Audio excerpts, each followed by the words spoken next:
What is going on, FA Nation? John Impemba here with Howard Bender. Welcome into the Fantasy Alarm MLB DFS Game Day Playbook live show. We are taking a look at the Monday 8-game main slate. We are here today to answer your questions, get you set for tonight's main slate that starts at 6:40 p.m. Eastern Time. Howard, my friend, how are we doing today, man? What is going on, John? Hope you had a nice weekend. I enjoyed sitting and watching some baseball. I did not play any DFS over the weekend, so I am amped up to get back on the horse here tonight. I did the best bets article over at fantasyalarm.com, so I feel like I'm pretty well dialed into this slate. So, I don't know, man, let's get to it. Yeah, definitely get to it. We appreciate you all tuning in over on YouTube, over on X. You go ahead and hit that like button, hit that share button. A free way to support the work we do here over on the Fantasy Alarm channels with our MLB DFS show. It really helps us out more than you could imagine here. 8 games here, Howard. We have one game where maybe we're looking at a little bit of weather. That's the Milwaukee-Philadelphia game. Some rain out that way here. Nothing that seemingly is going to cause a postponement necessarily, but if the rain lands in the wrong spot, as we always say, it could cause a delay. So you got to be careful as you're playing this Milwaukee-Philadelphia game because the top price pitcher on the slate is in that game here. Zach Wheeler is $10,700 going up against the Brewers. We have Tarik Skubal going up against the Rangers at $10,500. A couple of pitchers in the 9K tier. Grayson Rodriguez has Toronto. Mackenzie Gore against the Mets here tonight. Howard, what's your thoughts here on the top price pitching options? I'm gonna avoid Zach Wheeler against Milwaukee. We've already seen what Milwaukee is capable of doing. I believe we talked a little Shota Imanaga last week, and then he got hammered by the Brewers. So, I like to avoid that. What I do love is Tarik Skubal against the Texas Rangers. Listen, it's a the lineup is kind of in flux. They brought back Wyatt Langford, but Evan Carter lands onto the IL. They're still trying to work a couple of things out, but what's most important to me is the fact that Texas is they're the 7th lowest WOBA against left-handed pitching right now. It's sitting at 290.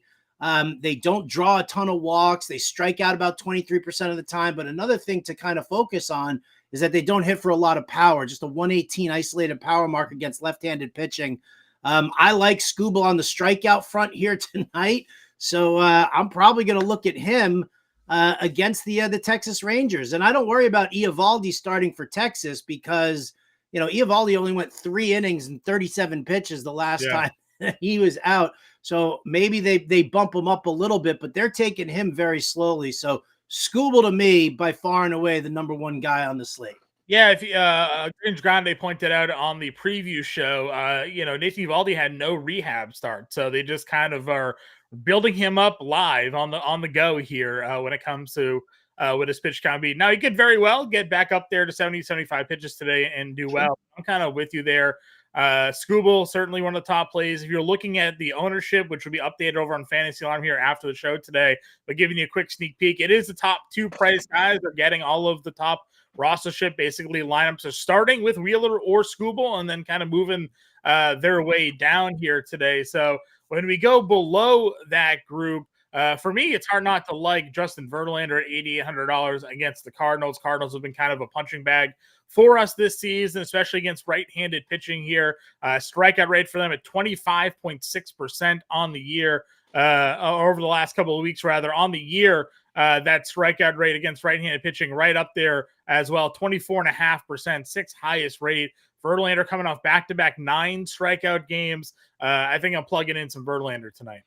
I do like using Verlander tonight. I'm looking at the comments right now. Don Play Ghost, either way, however it's pronounced. He's got Verlander in as one of his guys. I love the play there as well. St. Louis is just super weak. Waldron is his other guy who we'll obviously get to. I do like Waldron on the over 4.5 strikeouts. However, this is a soft Angels team. It could be a good Angels team. It's when you're talking about a knuckleballer, it's always kind of tough to gauge really how a team is going to do. Because I've seen some weak ass teams really tee off on a knuckleball, but I do like Waldron over 4.5 strikeouts. So I think that's a great play there. So Skubal at the top. I love Verlander. I was talking to Jim Bowden, the GM. He's kind of in on Mackenzie Gore going up against the Mets. Okay. As well. That's definitely an option that you can take a look at. You look at his strikeouts against the Atlanta Braves, which, really kind of blew a lot of people away, but hasn't given up more than 2 earned runs in I think like all but like one start this entire season. So yeah, I think Mackenzie Gore is definitely somebody else that we can take a look at as well, but he's still a little on the pricey side. So looking down further, Waldron as a bargain guy, sure. Yep. Tyler McGill. Yes, those are the 2 value plays we targeted on the preview show as well, was McGill and Waldron. We weren't really in on Mackenzie Gore just because of the numbers the Mets have against left-handed pitching, not really striking out against lefties this year. They're 23rd in strikeout rate, just 19.9%, a 160 ISO. Really the only thing the Mets do well are hit left-handed pitching. A lot of their batters have great splits against left-handed pitching. Now, we are also pretty high on Mackenzie Gore just overall this year, but not a particular matchup I'm looking at. But Waldron, you and I think, did the show or the preview show last week. We talked about the knuckleball. I mean, these guys can go on incredible runs of just the knuckleball being unhittable. The strikeout numbers for Waldron the last 3 games, 10, 7, and 8. Now he goes up against an Angels team. They don't hit right-handed pitching very well at all. There's $7,400 on an 8-game slate. Given the way this guy's pitching, he's going to be among the highest rostered players on the slate. Yeah, no doubt. And then, moving down a little further, Tyler McGill, love what he did against the Dodgers last week, right? Yeah. 7 scoreless frames.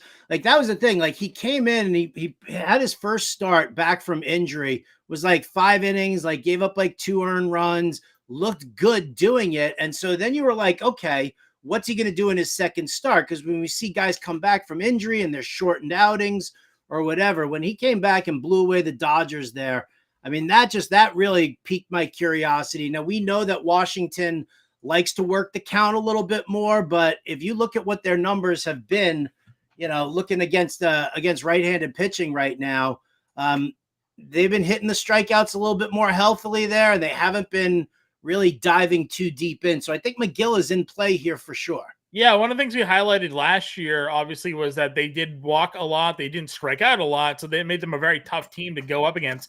Not really the case this year. They're striking out more this year than they were last year, which is just kind of gives pitchers an additional ceiling against them. So that's perfectly fine with me. I like getting the 2 7K starters, and like I said before, I think the reason you see Wheeler and Skubal as the top 2 price guys, it's because they're pairing them up with the 2 value plays. Those guys are right behind them in ownership here today. So pick your top guy, pick your value guy, and you kind of move along.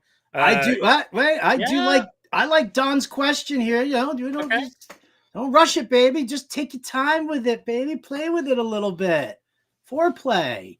I do like his question. Single entry here. Waldron and McGill to get those big ass bats in there. You're doing that probably to play Cincinnati, Colorado, I would imagine, right? You're looking to stack the Coors Field game. Obviously, we talked the Cincinnati bats are all priced up on this slate, going up against Feldner. Obviously, Colorado has some big bats in their lineup in terms of price as well, and McMahon and Tovar. So if you're double spending down today, more likely it's because you're trying to spend up for a like $6,500. I think Ellie De La Cruz and a near 6K Steer or Tovar, almost 5K. So that would be my expectation for double spend down. Obviously, both based off their last 2 starts, those guys have ceilings as high as the top 2 price guys. So you definitely can go in that direction, Don, if that's where you want to go. He's also talking saving some money with Brendan Rodgers. Yep, we like Rodgers against a lefty. We'll hit second base here in a moment. And then the man talking about Mark Vientos. That's one of our Mets lefty killers. So some good value on this slate, which is why I don't think you necessarily need to go the double spend down. But if you're stacking cores today, you're definitely going to need to find some value, and pitching, if you want to double spend down, can be the way to go about doing so there. So any other thoughts on pitching here, Howard? No, that'll probably wrap me up there. I don't think there's anybody further down the list that even remotely intrigues me. I agree. All right, catching then. On a slate here with Coors, do you look to spend up for Stallings at $4,200? The problem for me is that Jacob Stallings he's not that guy that I want to spend up for. Right. I mean, you look at Stallings overall, you look at his numbers, I mean, there's no power there at all. Right. I mean, the batting average is nice, but 3 home runs, 14 RBI right now for a guy who plays half his games in Coors Field. It's really not all that delicious. Like Right. I could still see mid-tier or spend down here at catcher and focus on some of the other bats. All right, what catchers are on your radar here tonight? What catchers are on my radar here tonight? Well, I'll look at Yanier Diaz going up against Kyle Gibson. Yeah. I know Gibson's only allowed more than 2 earned runs in all but or only 2 starts this year. Yeah. He's still Kyle Gibson. This is still the Houston lineup. And the Houston lineup at home has the number 1 weighted on base average. I think it's like a 349 weighted on base average at home, tops in the leagues. It's a 191 isolated power mark. So when you're talking about spending up bats, I do like me some Kyle Tucker. I like me some Yordan Alvarez. So I could see getting in a little extra action here with Yanier Diaz at 3,500. Okay. But then I'm kind of looking at Patrick Bailey or Blake Sable, whoever's going to start tonight for the Giants. Ryan Nelson he's a guy who just ridiculously pitches to contact on the regular. He doesn't have any good strikeout numbers. And, I would give either Bailey or Sable a look, depending on who's in there. If they're both in there and they're like DH in one of them, then I would go with Patrick Bailey, actually. Yeah, save the $100. He's obviously been hot of late. Both catchers hitting well, but Bailey 344, 889 OPS. They're over the last 10 games. Both can hit from the left side of the plate. So I'm with you there as well. If you're not going Tyler McGill, you wanted to go Kyber 29 or something like that, I guess you could. Or Higashioka, we'll see who's starting tonight for the Padres against a lefty and Anderson. Higashioka last year with the Yankees had hit the ball really well against left-handed pitching. So it could go there as a spend down option at the catcher spot. First base here, Howard. Again, on a smaller slate, sometimes we find these positional depth to be lacking at times. I look at this first base position and I don't like much of what's down below 4K for the most part. So if you're picking and choosing where to go here today, what are you looking at? I mean, obviously you can spend all the way up for Spencer Steer if you want. I don't need to go lefty on lefty here for Bryce Harper. For $200 less, I'll just, if I'm going to pay up, I'll take that Spencer Steer. Okay. I like Walker against a lefty for sure. I think that's a good spot. I don't mind Pete Alonso spending up for him. I know we like Mackenzie Gore, but Pete Alonso is that's a very dangerous bat.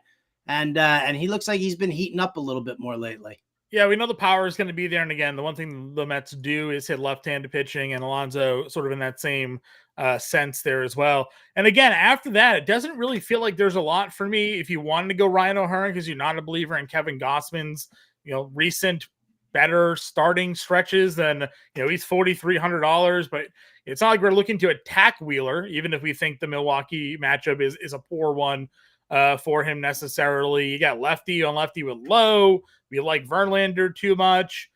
Goodman's 38 against a lefty and Abbott. I mean, he doesn't have great numbers, but he has better splits against lefties. I mean, there really isn't much below here for value. No, there is not. Although I'll tell you what, man, I've got the prop, and I'll look up the numbers for the Reds bullpen. But I just, the way Andrew Abbott's been pitching, and he's been pitching fairly well, but he hasn't been pitching efficiently. No. His innings, his outs recorded prop is sitting at 15.5, and I actually kind of like the under. I could see him just going 5 and them just being like, let's cash out. Right. Josh saying that Coing is just an opener, which is true. That after Coing comes out, they are going with Bryce Wilson here. So Wilson will get the majority of the innings, but at least for the first at bat that you're going to get Harper, I mean, that it's going to be a lefty on lefty spot there. So if you wanted to go up for some fills to the lefty side, again, knowing that first inning's going to at least be up against the lefty, and you kind of take your chances there on that split. second base position, and we do have some questions coming in. Again, we appreciate everybody who is tuning in. If you have any questions, feel free to throw them in the chat. Don, we'll get to you when we hit the shortstop position, but I see your shortstop position question there, so just give us a moment. Altuve, Simeon, Stott, Westberg, your top guys up over 5K. You also got Ketel Marte under 5K, but in a matchup, at least with a lefty to begin the game. We do love Ketel Marte against lefties. It's been working very well for us, and I'm perfectly fine using him in that spot, especially down at 4,900. Right? I mean, like Jordan Westberg, who's been ice cold and who has been in and out of the lineup there. To see him priced up even $100 more than Ketel Marte, that's a little whacked. So I'm not crazy into Westberg, but Marte. For sure, 100%. Yep, I like the Marte price. Jonathan India, again, has been better against lefties than righties, but he's 4,300 in core, so there's sort of always that opportunity for him. Brendan Rodgers, we had the comment earlier from our guy, Don here, looking for some value, 3,400, hitting second today at home this year, 301 batting average with a 750 OPS. This guy is basically in the game still because he can hit left-handed pitching in Coors Field. That's basically what his job is. So happy to take the value on Brendan Rodgers here today at second. Anything else for you here, Howard? Down below, no, not really. I mean, yeah, I'm not gonna dive into the deep depths here. I do like I like what Colt Keith has been doing lately as a lefty back going up against a righty and Eovaldi, and who knows what's going on with Eovaldi. I'll take a little look at that and see what's going on there once Detroit gets their lineup out. Okay. Moving on over to third base here then. What are your thoughts? You got Alec Bohm as your top price guy. Westbrook has a dual positional eligibility. Machado against Anderson, but we've talked about the Padres' struggles against lefties. Like, where do you think you're finding yourself looking to go here? Yeah, I'm kind of looking like, I could go for Candelario against Feltner. I don't mind Matt Chapman. I like Matt Chapman here against Ryan Nelson. Again, just throwing a contact on the regular. So I'm okay there. Alex Bregman. Yeah. Going up against Kyle Gibson. I mean, he just homered. I like that. And I like, actually, believe it or not, and it's dual eligibility here is Matt Vierling, who has definitely turned up the heat a little bit ever since Kerry Carpenter went down on the IL with that back injury. Yeah, Vierling obviously stepping up. We've seen him go through hot stretches before. Our guy Cam the Man mentioned Mark Vientos. So we've talked a lot about him since he got called up. He obviously played well enough that they just sent Brett Beatty back down to AAA to figure out whatever he's going to figure out, if he's going to figure it out.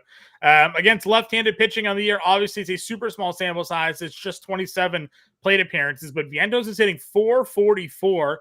That is a 12 for 27. He's got 2 homers during that stretch there, 1,300 OPS and a 370 ISO. So again, we like Mackenzie Gore. I think he's a super talented pitcher. Obviously having a great season so far, but the Mets do hit lefties. If you're going to run out some Vientos for some value at 3,500, you can. I certainly do like the Bregman play though against Gibson. I feel like eventually Kyle Gibson's just going to give it up. You mentioned the home averages there for the Astros offense. So Bregman, 3 homers in 4 games. I think that's probably where I'm going to look to sit here because, again, the value doesn't really do too much for me on this slate. No, it really doesn't. It really doesn't. Vientos, by the way, career 330 WOBA against left-handed pitching. Just career-wise. Like, so, yes, small sample for what we're looking at this year, but he has traditionally done it just in case we wanted to go that route. But I'm fine hanging out in the Bregman area. No doubt. No doubt.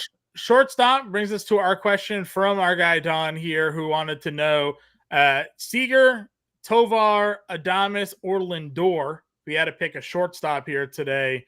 Of that grouping, Howard, which direction are you going? Wait, Seager, Tovar. You know what? I would probably just go with Tovar. Seager going up against Skubal, that doesn't do it for me. And I just we led the show off talking about how the team, the Texas Rangers, is the 7th worst WOBA against lefties. And then you're talking Skubal on top of that. So I'll skip that. Tovar leading off for Colorado, I would probably do that. And you could probably, if you just go Tovar and Rogers, right? You're not, I mean, you're spending up here for Tovar, but you're getting that bargain price at Rogers, and then you get that 1-2 sitting in that lineup. So I don't hate that. I like Tovar over Adames going up against Wheeler, and I actually like him going up, over Lindor as well. Yeah, Tovar was the cover of our pre-show this morning, so we're definitely in on Tovar as well. That said, if you wanted to work your way down, you have some good matchups. Ha-Seong Kim gets a matchup against a lefty. Even though I do like Verlander, Mason Wynn, someone that can get on base and steal if you're in on there for a cheap guy, you can go that direction. James did bring up Casey Schmidt, and obviously Don mentioning that as well from the morning show, or Cam the Man rather mentioning that from the morning show here. We've gone through this before with Casey Schmidt. He got called up last year, got super hot for like a month, and then went ice cold. Right now, 2 hits in 3 of the last 4 games, back-to-back games at homers.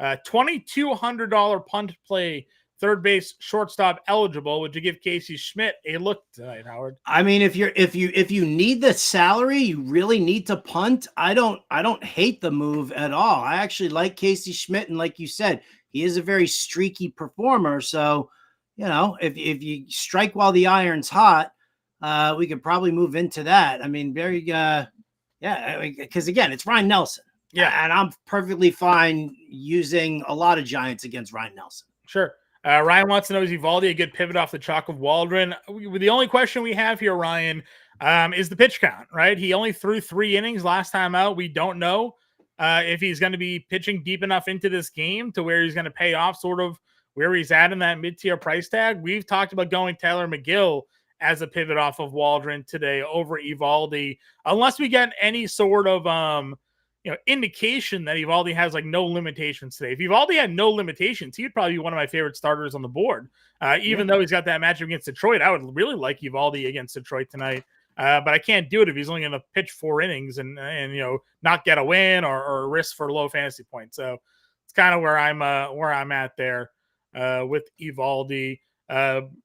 Don saying he's got Friedel and Fraley both in his lineup right now. We'll hit the outfield here in a moment. Brendan wants to know for third base. He's talking about Tigers prospect, dead min price here. Justin Henry Malloy, looking for his price here. We got him at 2K. There he is.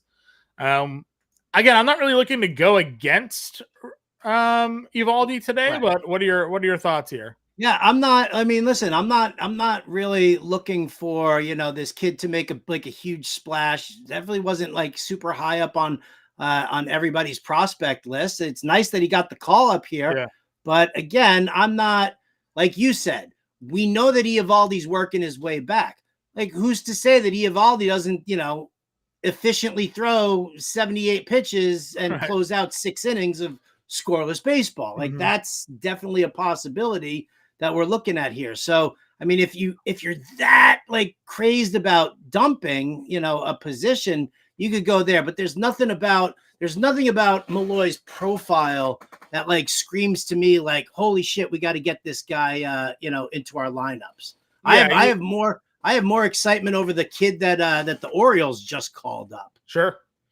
Yeah. Malloy only hit 250 at AAA this year. He hit 270 last year at AAA. He is their 6th ranked prospect in their organization here, but again, nothing that I'm like looking to chase, at least out of the gate. Let's move on. Norby, by the way, Connor Norby, min price $2,000, qualifies at second base. If you want to throw something away, he's batting 9th. You want to throw something away there? I'd rather do Norby there than Malloy. Okay. Whatever his name. Yeah, that's fine. He was top 100 prospect going into last season for the O's. Obviously, the O's have a absolutely loaded farm system. Had a really strong start this year. 286, 9 homers, and 7 stolen bases at the time of his call up. I will say this: the prospects that the Orioles have called up so far haven't been very good. None of them have hit. Like Cowser hit immediately, Yeah, right, coming out of spring training, and then nobody, right? nobody. Holiday blew it. Kerstad blew it. Who else was it? I don't even know. Yeah, so the Kyle Stowers, I guess, is in a couple of days. Oh, Stowers, yeah. There you go. But That's like the other that's Jordan Westburg got hot and now he's ice cold. So yeah, I'd be at least a little wary of this AAA team that's getting called up because they've all not been able to make that jump quite yet. All right, let's go to the outfield. Again, Gibson going up against the Astros. The numbers for Gibson. We're just waiting for sort of the comeback here. He's got a 5.24 expected ERA with his 3.6 actual ERA. So there's just some due for some regression here for Kyle Gibson. Maybe that comes today in Houston. Our guy Don mentioned having both of the Reds outfielders, Friedel and Fraley, lefties against Feltner at 5K and 4,900. Where are you looking to spend up tonight at the outfield position, Howard? Well, I took Kyle Tucker over 1.5 total bases at plus 115 because that was literally the only value I could get. If you were looking at like hits, runs, RBI, Tucker, Altuve, Alvarez, like that whole time, even Bregman was juiced up a little bit too much there. So Vegas is telling me that we're definitely due for a potential Gibson, meltdown. So Tucker, 100% for me. I'm definitely, into doing that. And then I would tell you, then I'd probably look towards like that mid tier. I would look at Alvarez at 5,100. But again, I think you and I kind of had a side conversation about like wanting to spend $5,900 here for Spencer Steer. I like Steer. I don't like Feltner.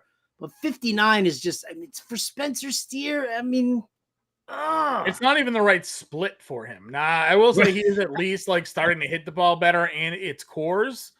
But yeah, I don't know. I'm a bit wary when it comes to these Reds. Coors Field hasn't really been Coors Field this year for us.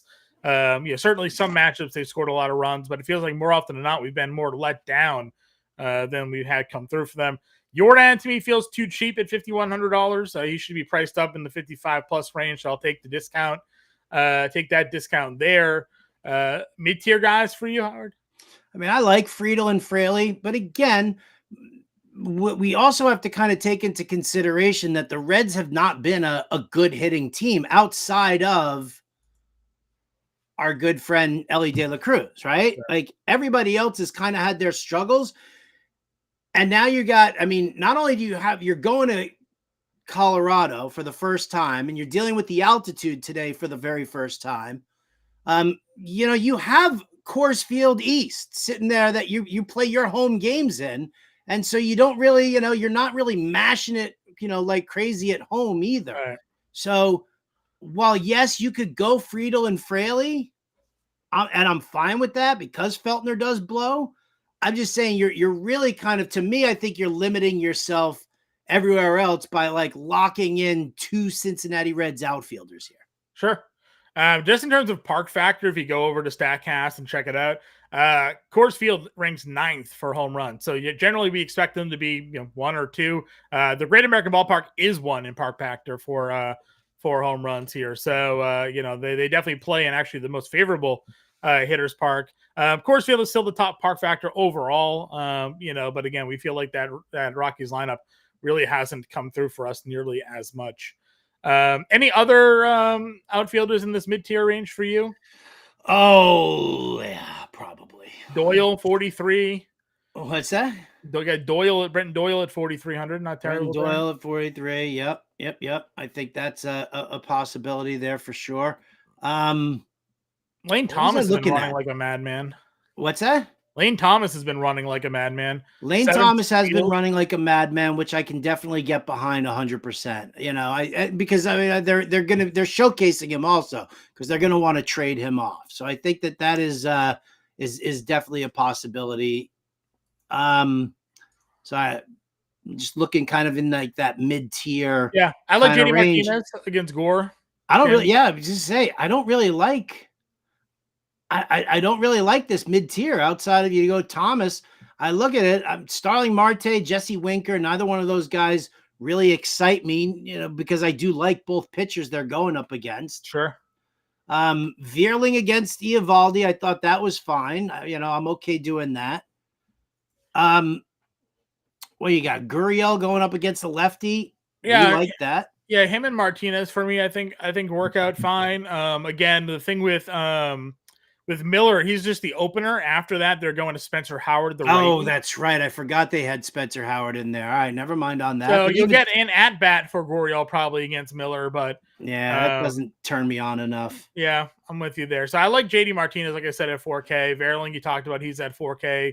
That one works for me. What else do we got down here? I will take a look at Chas McCormick going up against Kyle Gibson, and I'm sure he's further down the list. Jake Myers is another guy. Yeah, 32. I am more than happy to use there. Yeah, Myers is batting 5th in the lineup tonight. McCormick is batting 9th. Okay, I'll do a little quick refresh here now that we have some more official lineups through to get the lineup symbols on the page for everybody here. Let's see. You have any like true values? David Dahl is back in the league, huh? No. I won't do it. Good for David Dahl. No. Dude, I got mad shares of him in Dynasty that I've flushed years ago. Another Rockies only outfielder, that could get it done there.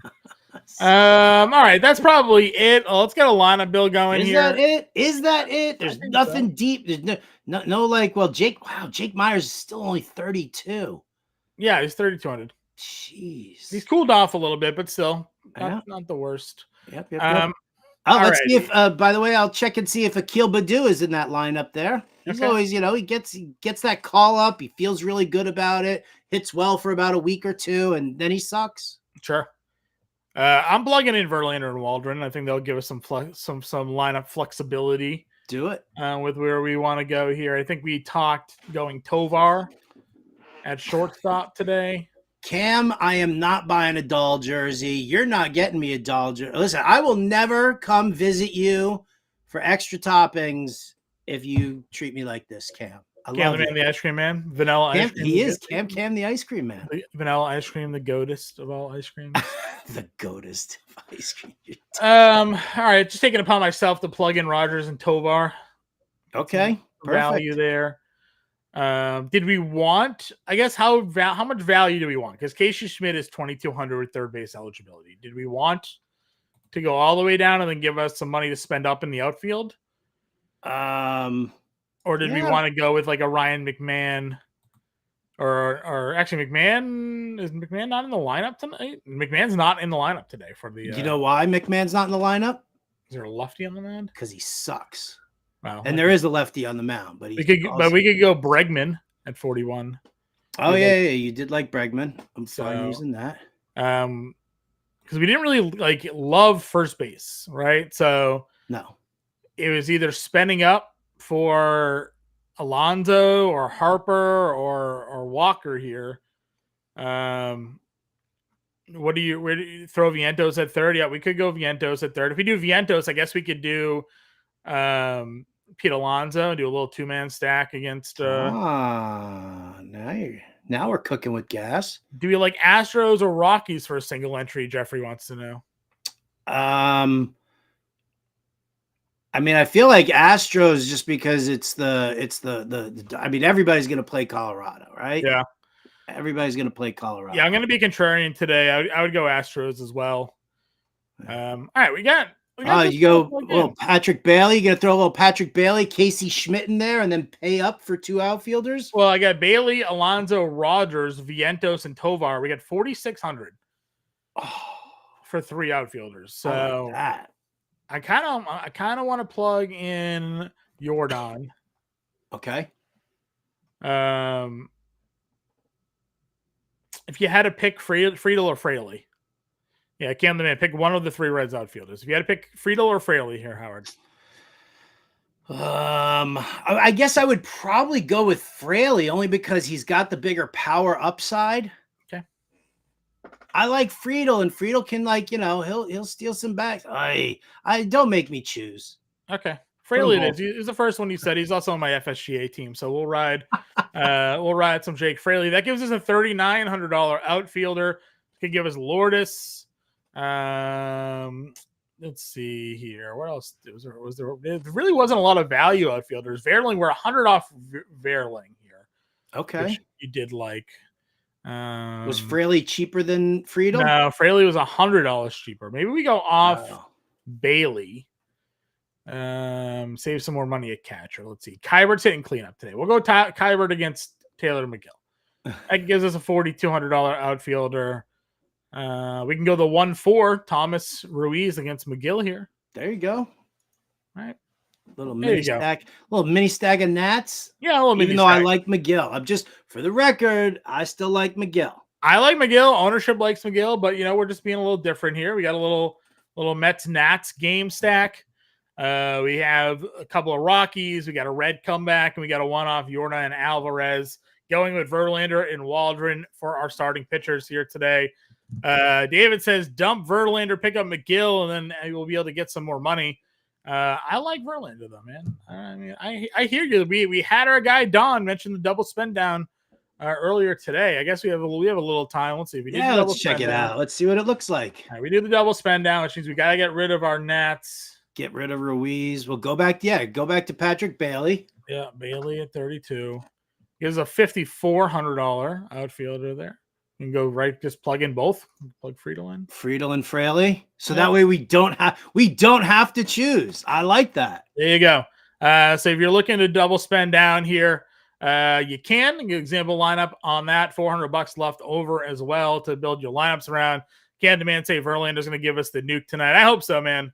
I'm in on Justin Verlander this evening. Again, everybody, we appreciate you all tuning in. If you could just hit that like button, hit that subscribe button over on YouTube, hit that like and share button over on X. It really helps us out more than you guys know. It's a free way to show support for the work we do here on the Fantasy Lump channels, bringing you this show every day at 4 p.m. Eastern this week. However, starting next week, we are pushing the show back an hour. We'll be starting this at 5 p.m. Eastern time. Give us some more time to get the latest lineup news in for all of you guys, a little bit closer to lineup lock as well to answer your questions here. So start checking us out. 5 p.m. Eastern time starting next week. We'll be at 4 p.m. for the rest of this week here. So a little show alert there. But if you have any questions, get us in the Discord. Find us over on Twitter. We appreciate you all hanging out with us for the last half an hour. Howard, any final thoughts here? No, we're ready to go, man. I got my bets locked in, and I'm using this lineup now in a couple of spots. Good luck, everybody. We'll catch you later.